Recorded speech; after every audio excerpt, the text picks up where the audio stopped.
तो स्वागत है मित्रों आपका हमारे YouTube channel education hub with Vijay में। जैसा कि हम आप लोगों को अपने पहले वीडियो के माध्यम से भारत के संविधान की अनुसूचियां और कुछ रोचक तथ्य के बारे में हमने अगली वीडियो में आपको बताया था, लेकिन हम आपको विधिवत तरीके से आज संविधान के भारतीय संविधान के विकास का संक्षिप्त इतिहास के बारे में बताएंगे कि कैसे कैसे हमारा जो संविधान हुआ, किन किन परिस्थितियों से चलते चलते ये हमारा जो संविधान है तैयार हुआ। तो हम लोग आज भारतीय संविधान के विकास का संक्षिप्त इतिहास के बारे में जानने का कोशिश करेंगे कि कैसे कैसे ये हमारे भारतीय संविधान का जो है विकास धीरे धीरे होते हुए 1947 तक क्या घटना थी, हम इन वीडियो के माध्यम से समझेंगे। तो आइए हम लोग समझते हैं भारतीय संविधान के विकास का संक्षिप्त इतिहास। कहने का मतलब है कि जो हमारे भारतीय संविधान का इतिहास का अगर संक्षिप्त इतिहास देखा जाए तो ये अंग्रेज जो थे इनके आने के बाद प्रारंभ होता है, क्योंकि जब अंग्रेज जो थे वो 1600 ईस्वी में भारत व्यापार करने के लिए भारत आते हैं और वहाँ की जो रानी थी एलिजाबेथ प्रथम, वहाँ की रानी जो थी एलिजाबेथ प्रथम, उनके माध्यम से उनको कंपनी जो था उनको एक अधिकार दे दिया गया था कि आप जाइए भारत में और वहाँ पर अपना व्यापार कीजिए। और 1600 ईस्वी में जो ईस्ट इंडिया कंपनी भारत आती है और अपना कार्य व्यवसाय जो है व्यापार यहाँ शुरू करती है। तो आइए हम लोग समझते हैं कि जो हमारा संविधान है वो किस प्रकार से यहाँ पर धीरे धीरे विकसित होता है, कैसा उसका विकास होता है। हम आपको इन वीडियो के माध्यम से समझा रहा हूँ, आप समझने की कोशिश कीजिए।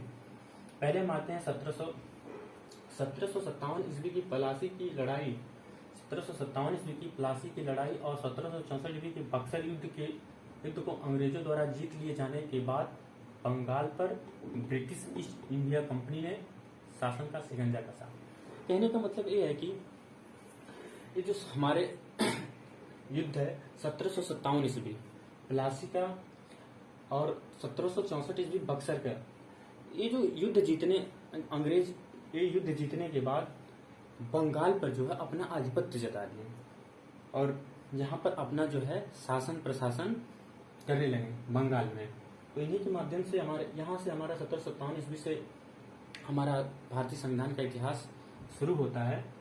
और इसी का नाम जो है कंपनी का शासन, जो 1773 से 1858 तक 1857 जो हुआ था हमारा सिपाही विद्रोह और 1857 की क्रांति जो हुई थी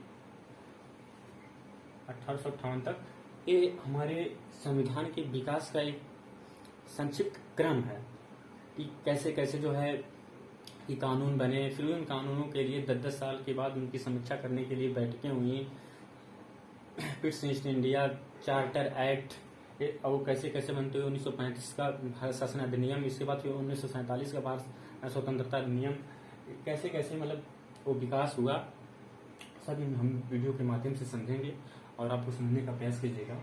तो हम लोग आते हैं कंपनी का शासन 1773 से 1858। मतलब जो हमारा कंपनी का शासन था, इन्हीं शासन के आधिपत्य में हमारे जो संविधान का वो जो रूल लगाते थे वही रूल धीरे धीरे करते करते हमारे संविधान का अंग बनता चला गया।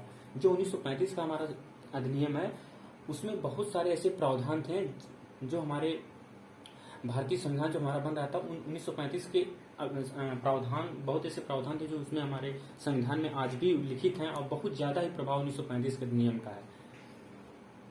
तो आइए हम लोग समझते हैं 1773 का रेगुलेटिंग एक्ट। भारत में ईस्ट इंडिया कंपनी के कार्यों को नियमित और नियंत्रित करने की दिशा में ब्रिटिश सरकार द्वारा उठाया गया यह पहला कदम था। कहने का मतलब है कि जो 1773 ईस्वी में जो हमारा रेगुलेटिंग एक्ट आया था, इसी में जो है भारत में ईस्ट इंडिया कंपनी के कार्यों को नियमित और नियंत्रित करने की दिशा में ब्रिटिश सरकार द्वारा उठाया गया पहला कदम था। मतलब कि ये जो भारत में हमारी जो ईस्ट इंडिया कंपनी थी, ये पहला अवसर था 1757 की प्लासी की लड़ाई और 1764 के युद्ध के बाद पहला अवसर था कि उसने जो है हमारे क्षेत्र में अपना प्रशासनिक और राजनीतिक अधिकार जो है वो यहाँ पर जताने का कोशिश किया। इसी क्रम में हम दूसरे पे आते हैं। इसके द्वारा पहली बार कंपनी के प्रशासनिक और राजनीतिक कार्यों को मान्यता मिली। कहने का मतलब है कि ये जो हमारा 1773 का रेगुलेटिंग एक्ट है, इसी के माध्यम से जो बंगाल था वहां पर इन्होंने पहले राजनीतिक और व्यापारिक अधिकार जो है यहाँ अपना इन्होंने बढ़ाया। फिर इसके बाद क्या होता है, इसके द्वारा भारत में केंद्रीय प्रशासन की नींव रखी गई। मतलब कि अब ये जो 1773 रेगुलेटिंग एक्ट के द्वारा भारत में एक केंद्रीय नींव रखी गई, मतलब केंद्रीय प्रशासन की नींव रखी गई कि कैसे कैसे शासन करना है, कहाँ कहाँ कौन से अधिकारी को नियुक्त करना है, कहाँ से राजस्व वसूलना है, मतलब सारे जो प्रावधान थे यही 1773 ईस्वी का जो रेगुलेटिंग एक्ट है इन्हीं के माध्यम से एक प्रक्रिया शुरुआत होती है। आइए हम आगे समझते हैं इनके प्रावधान, इनकी विशेषताएं कि 1773 के ईस्वी की जो रेगुलेटिंग एक्ट है इसकी विशेषताएं क्या थी। इसकी प्रथम विशेषताएं यह है, इस अधिनियम द्वारा बंगाल के गवर्नर को बंगाल का गवर्नर जनरल पदनाम दिया गया एवं उसकी सहायता के लिए एक 4 सदस्यीय कार्यकारी परिषद का गठन किया गया। कहने का अर्थ है इस अधिनियम जो ये अधिनियम हमारा 1773 रेगुलेटिंग एक्ट जो हमारा है, इसी अधिनियम के द्वारा जो हमारा बंगाल का गवर्नर था, मतलब कहने का मतलब ये है कि बंगाल का जो हमारा एक शासक था, जो ब्रिटिश शासक जो अपना नियुक्त किए थे, उस शासक को बम्बई और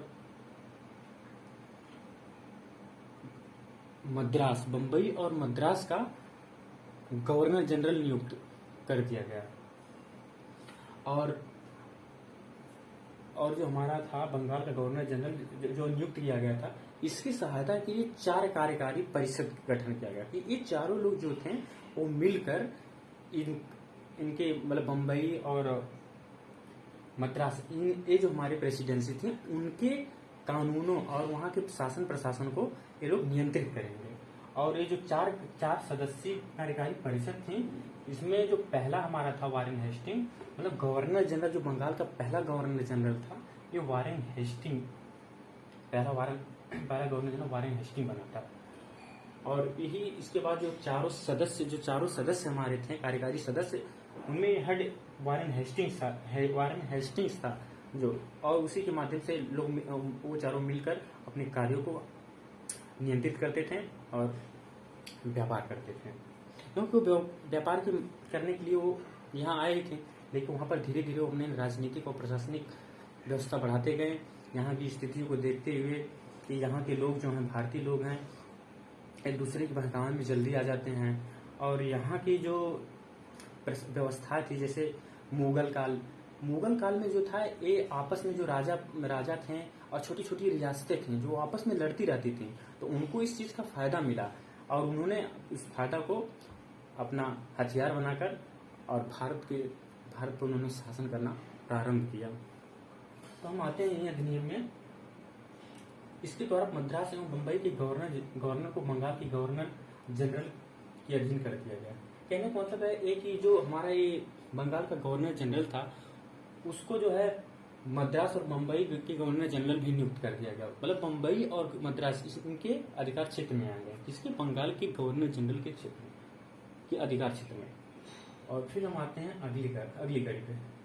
इस अधिनियम के अंतर्गत कलकत्ता में 1774 में एक उच्चतम न्यायालय की स्थापना की गई। कहने का मतलब ये है कि जो 1773 का जो हमारा रेगुलेटिंग एक्ट है, इसके माध्यम से ही 1774 ईस्वी में एक उच्चतम न्यायालय की व्यवस्था की गई। इसमें जो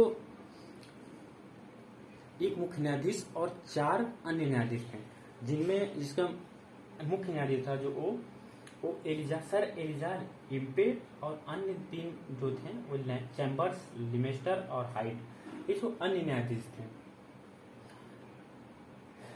और जो कलकत्ता में सर्वप्रथम जो उच्चतम न्यायालय की स्थापना हुई थी वो 1774 ईस्वी में हुई थी, 1774 ईस्वी में। और पूछता है क्वेश्चन परीक्षाओं में किस रेगुलेटिंग एक्ट के तहत हुई थी, तो 1773 के रेगुलेटिंग एक्ट के तहत हुई थी। इसी क्रम में हम अगली कड़ी पे आते हैं।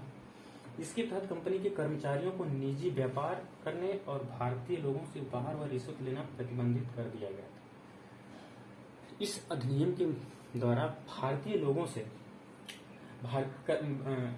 इस अधिनियम के द्वारा जो कंपनी के लोग थे ये भारतीय लोगों से ना रिश्वत ले सकते थे और ना ही अपना वो निजी व्यापार कर सकते थे। इसके पहले क्या था कि जब नियम कानून नहीं था, ये जो रेगुलेटिंग जो पारित नहीं था 1773 से पहले, वो आए तो 1600 ईस्वी में थे, लेकिन इसके पहले जब यहाँ पर कोई नियंत्रण नहीं था तो ये आकर मनमाना तरीके से अपना व्यापार करने लगे, शोषण करने लगे।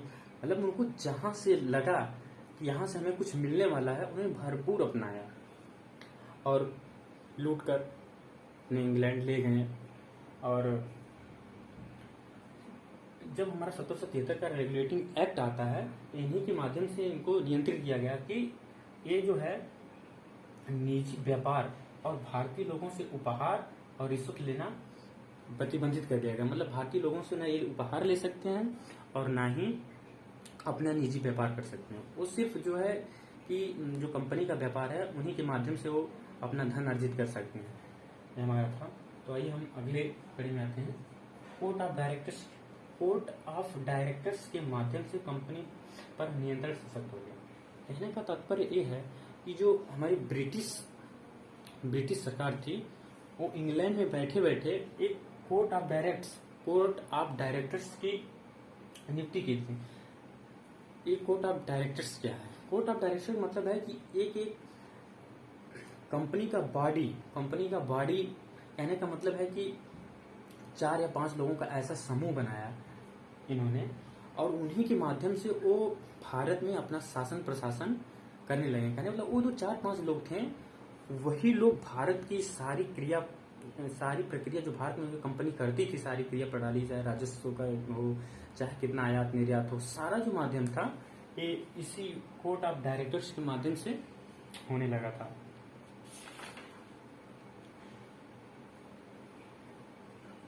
और इस कोर्ट ऑफ डायरेक्टर्स का एक कार्य और था। यह कार्य ये था कि ये जो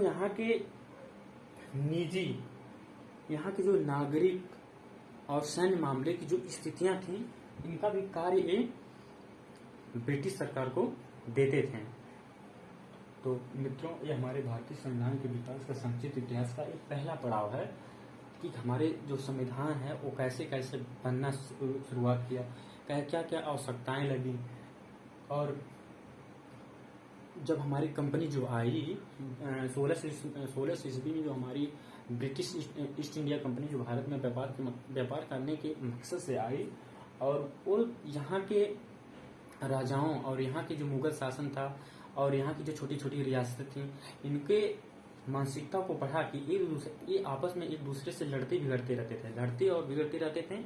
इस वजह से इनको एक फायदा मिला और उन्होंने इस फायदा का उपयोग करके हमारे भारत देश में इन्होंने अपने कंपनी का शासन जो है धीरे धीरे बंगाल में इन्होंने अपना प्रशासनिक और राजनीतिक कार्यों को वहाँ पैड बनाया। इसके बाद से बम्बई और मद्रास के प्रेसिडेंसी को अपने क्षेत्र में ले लिया।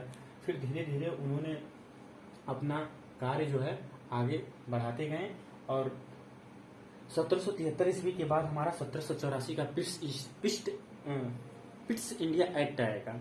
इसके बाद जो हमारा उस पिट्स इंडिया कंपनी के फिर अधिनियम क्या थे, फिर 1833 का चार्टर अधिनियम आएगा, फिर उसके विशेषताएं क्या थी, फिर 1853 का चार्टर अधिनियम आएगा।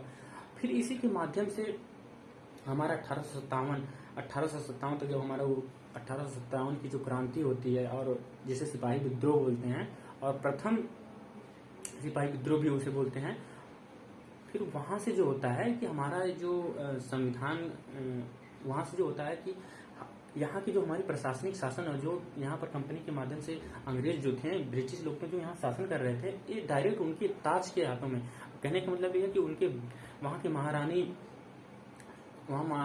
महारानी या कहें तो उनके जो ब्रिटिश सरकार थी उनके हाथ में चली जाती है। और ये जो कार्य जो था यहाँ का ब्रिटिश जो वर्ग कार्य व्यापार करते थे और राजनीतिक और व्यापारी जो अपना यहाँ पर नियम कानून जो चलाते थे, मतलब कहने का मतलब ये है यहाँ पर जो भी उनका नियंत्रण था प्रशासनिक और राजनीतिक, ये सीधे उनके हाथों में चला गया और वो लोग अब वहां से भारत परिषद के माध्यम से ये यहाँ पर अपना कार्य जो संचालित करने लगते हैं। और एक क्रिया हमारे 1857 से लेकर 1947 तक चलती रहती है। यानी कि बीच में हमारा धीरे धीरे जो ये हमारा जो एक्ट था, इसमें 10-10 बार 20-20 10-10 साल करके इन्होंने कुछ सुधार पेश किया। वही सुधार जो हमारा है संविधान का अंग बनते चला गया। और ये क्रिया होती होती 1945 तक आती है। 1919 आएगा, उसके फिर वाले 1909 आएगा, फिर ऐसी प्रक्रिया होते होते हमारा 1935 का अधिनियम आएगा। 1935 का अधिनियम में बहुत सारे ऐसे प्रावधान कर दिए गए थे जो उन्होंने लागू किया था हमारे भारत देश के ऊपर अपना नियंत्रण और राजनीतिक व्यापारिक सारी जो स्थितियां थी नियंत्रित करने के लिए। वही जो 1935 का अधिनियम था, उन्हीं के माध्यम से जो है 1947 वाला वो जो स्वतंत्रता अधिनियम में आया, तो बहुत सारे ऐसे प्रावधान जो तो हमारे संविधान में हमारे बहुत ऐसे प्रावधान थे जो 1935 के हूबहू नियम और प्रावधान उसमें डाल दिए गए हैं। तो हम लोग धीरे धीरे छोटे छोटे वीडियो के माध्यम से समझेंगे और इसके बाद हम आपको अगला जो है अधिनियम जो आता है समीक्षा के लिए, जो भी अधिनियम है हम आपको उसको अगले वीडियो में बताएंगे। अब बस हमारे क्रम वीडियो को देखे जाइए, आप बहुत अच्छे तरीके से मतलब भारतीय संविधान को बहुत अच्छे तरीके से समझेंगे। मेरा प्रयास यही रहेगा कि मैं आप लोगों को अच्छे से अच्छा और एक यूट्यूब और वीडियो के माध्यम से एक अच्छा कंटेंट दूं, ताकि जो परीक्षा हो उसमें बहुत अच्छे तरीके से क्वेश्चन फंसे। कि अब पढ़ते हम लोग कुछ और हैं और जो उसका कंटेंट जो आता है, भाषा जो होती है वो चेंज हो जाती है। तो हम प्रयास करेंगे कि वो जो भाषा है वो भाषा को अपने माध्यम में लाकर आपको समझाया जाए। तो धन्यवाद मित्रों। हमारे YouTube channel education hub with Vijay को आप लोग सब्सक्राइब और शेयर करते रहिए। और हम इतनी छोटी छोटी वीडियो के माध्यम से आपको बहुत सारी जानकारियां अवगत कराते रहेंगे। धन्यवाद।